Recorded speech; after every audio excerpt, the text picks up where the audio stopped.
there. I'm always happy to see you again. Grubby, what are you wearing on your head? It's my new hat. You might think it looks silly, but I think it's pretty neat. Yes, Grubby, it is pretty neat. And you shouldn't worry about what other people think.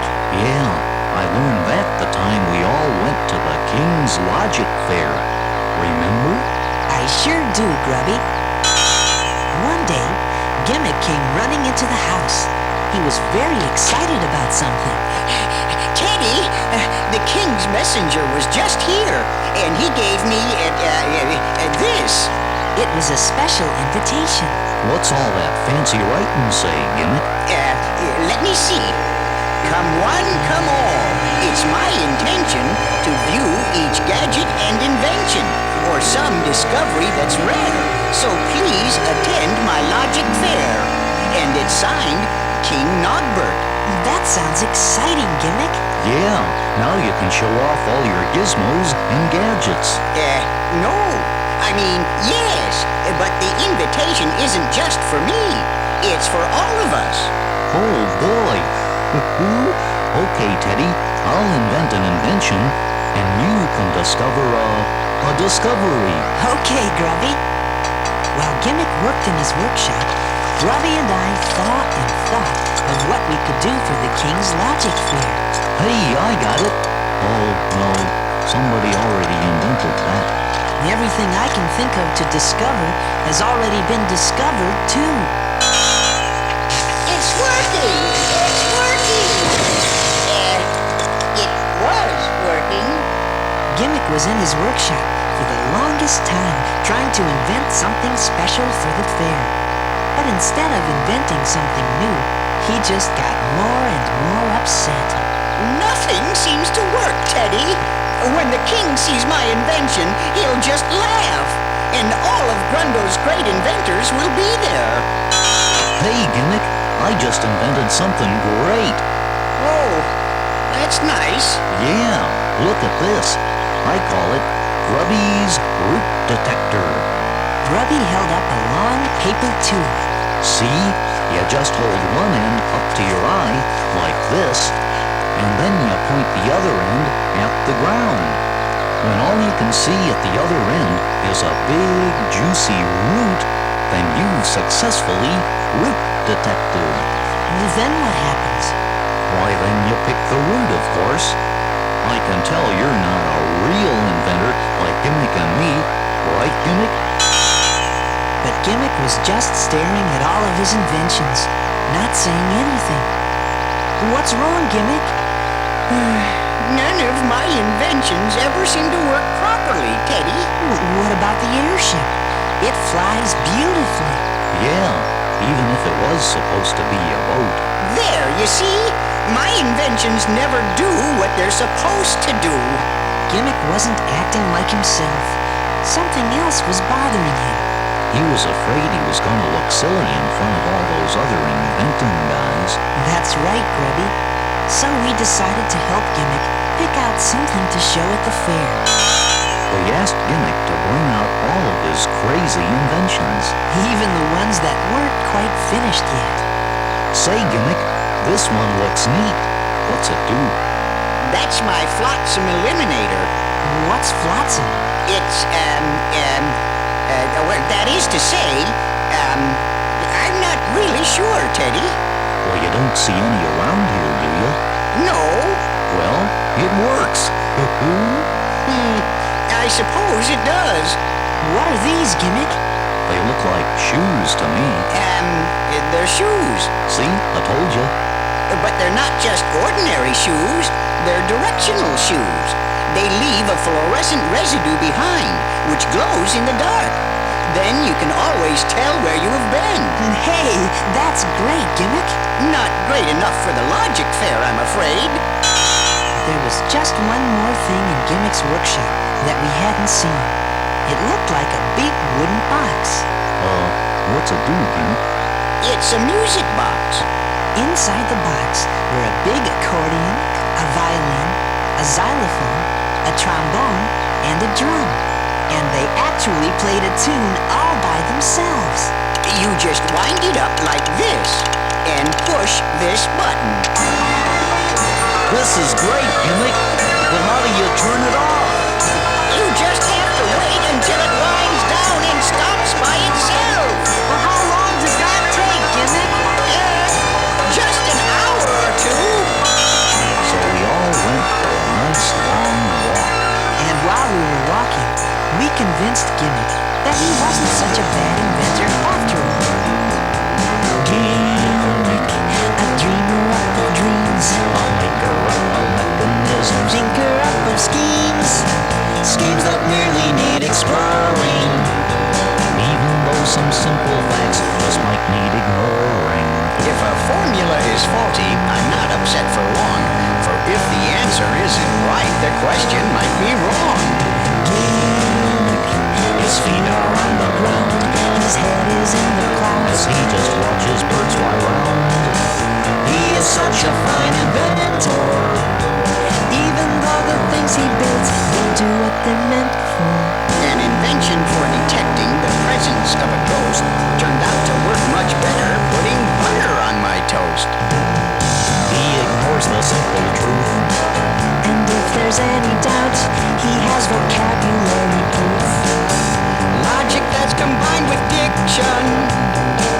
There's nothing he has found that defies description. If the total of the average is less than half the whole, then the angle of the hypotenuse is where the sum should go. Wait a minute. Gimmick, a real determined guy. It takes more than reality to knock him from the sky. His ideas are never ending. If there is a spark of hope, the time is worth the spending. Now, a theory I've considered that seems correct to me is a matter atomizer to create free energy.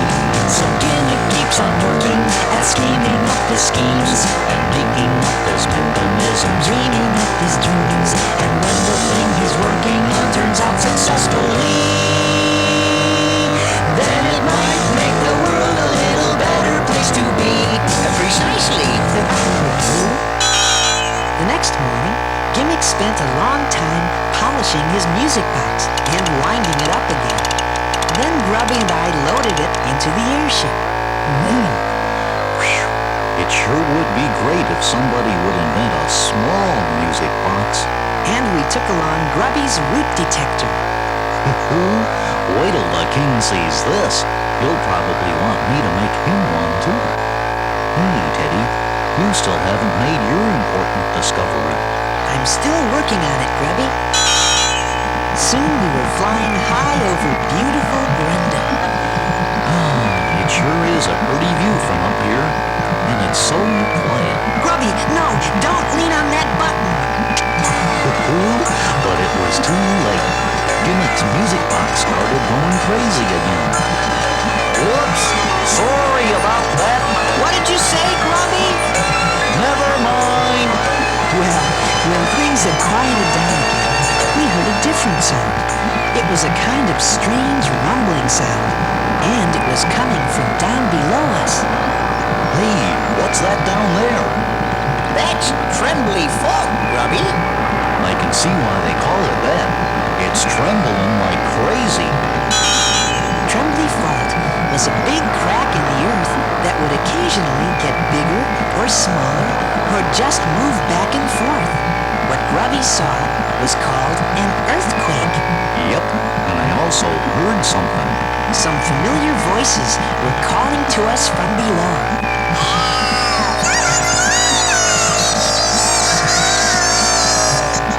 It was Frank and Faye Fobb and their 3 children. They were on their way to the King's Logic Fair too, with their new invention. It was a wagon for carrying baby fobs called a fobulator. The grown-up fobs pulled it with their tails. But now the earthquake had left the poor Fob parents stranded out on a tiny piece of rock. We landed the airship and tried to think of a way to save them. How did this happen, Frank? We were on our way to the Logic Fair when the ground cracked right between us and the fobulator. We didn't know what to do. first we thought we could fly the airship over the fault and throw a rope down to them. But Frank and Faye were afraid they wouldn't be able to hold on with their tails, and they might fall off into Trembly Fault. I think the safest way to get to them would be with a bridge. Gimmick, if there were a bridge here, they wouldn't need our help. But Gimmick had a very good idea. He asked us to help him carry his music box out of the airship.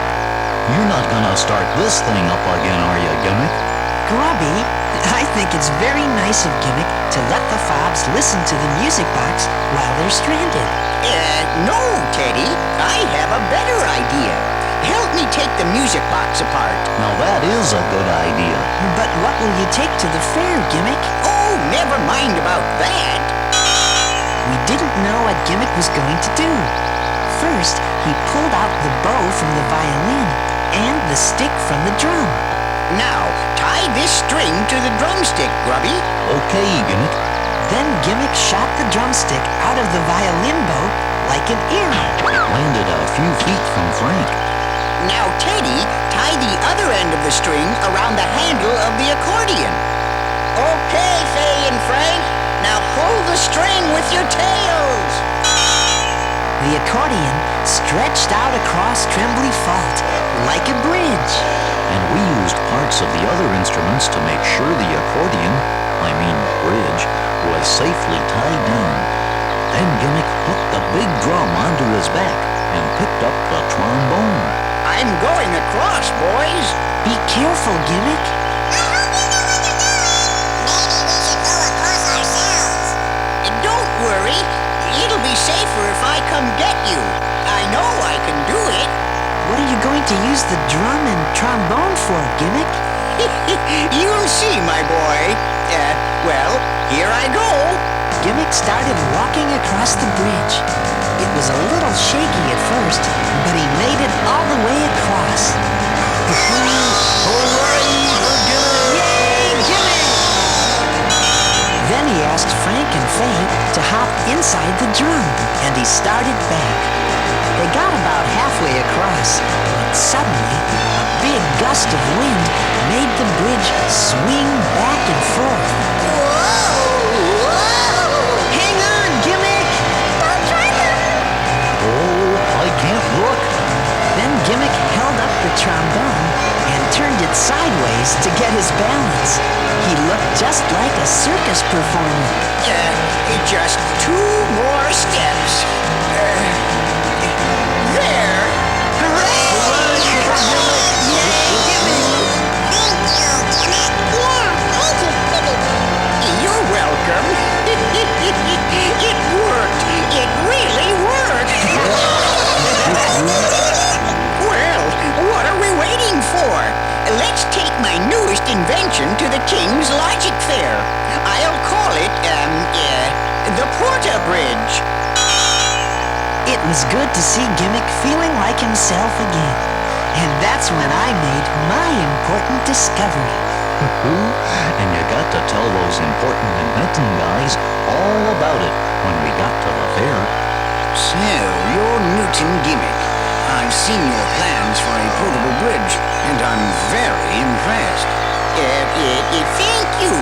Yes, this will entirely change the scientific view of the bridges in the future.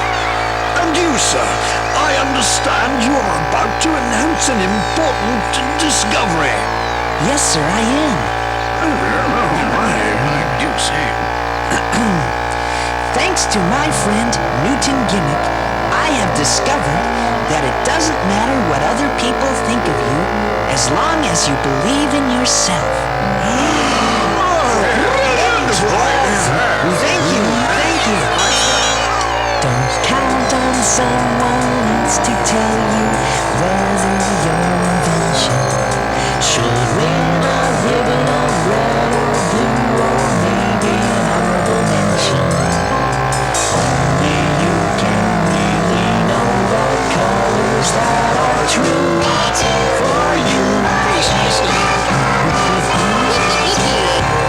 I'm somebody I can count on. I know I'll never let me down. No, sir. When it's up to me,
is no